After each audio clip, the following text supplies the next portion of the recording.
can you comment about your recent comments about Bill Clinton and the Monica Lewinsky affair? I know you didn't bring it up. Yes, if you wouldn't mind. I know you didn't bring it up, and you were responding to another question.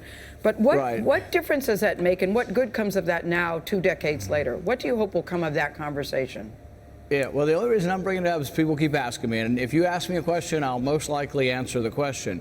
But what I would say is there's been a lot of talk of a war on women, and I am very concerned that we treat and that women be treated equally and fairly in the workplace. And one of the worst things that can happen is if your boss takes advantage of you in the workplace. And so really, for all these people who stand up for Bill Clinton, say he's the greatest thing since sliced bread, he was a serial philanderer, but he also is someone who took advantage of women in the workplace, and that's an old-fashioned thing from a long time ago. It's only 15 years ago. Many of the Democrats today still defend him and think he's the greatest thing, but he was a person who took advantage of a young girl in the workplace, and I think that's inexcusable, and that kind of war on women should end. And what do you think that has to do if Hillary Clinton runs for president?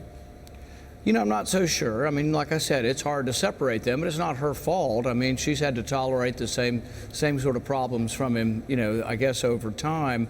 But I would say that it's more a question of the entire Democrat Party who says there's a war on women and that somehow the other party's committing this, and yet they support and defend a guy who really in the workplace was doing something that was inexcusable, should not be tolerated. And so really there's a question of hypocrisy, and I think people don't like hypocrisy, and so we'll see. I don't know if it makes any difference now or not. I just keep answering the questions y'all ask me.